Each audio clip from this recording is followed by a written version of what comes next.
Good morning mga ka-ARP.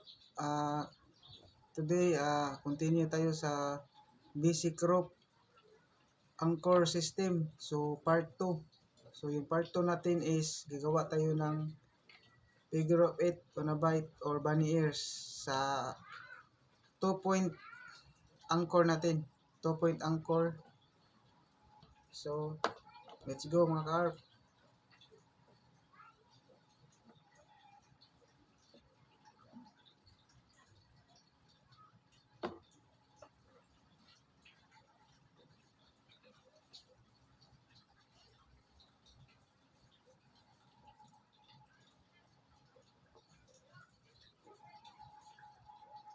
Diyan mga ka-ARP.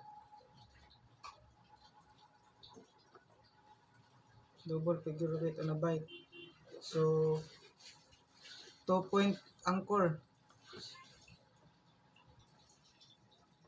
Ganyan lang mga ka-ARP.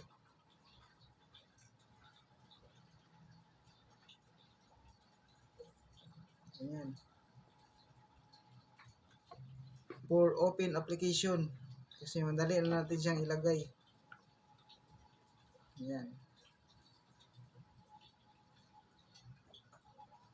So, pwede natin i-lock mga ka-ARP.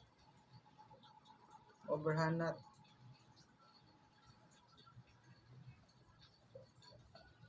Yan.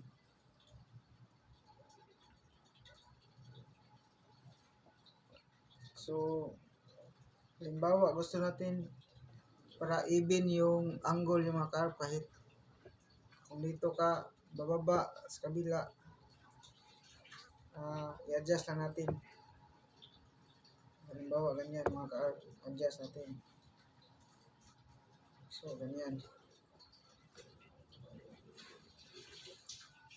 Dito sa kabila naman, dito tayo sa kabila, bababa, adjust natin mga ka-ARP. Ganyan.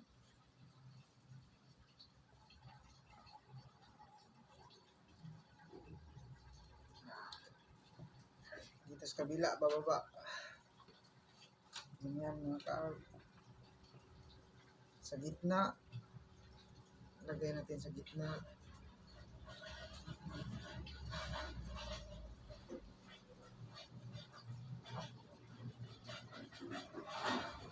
Yan.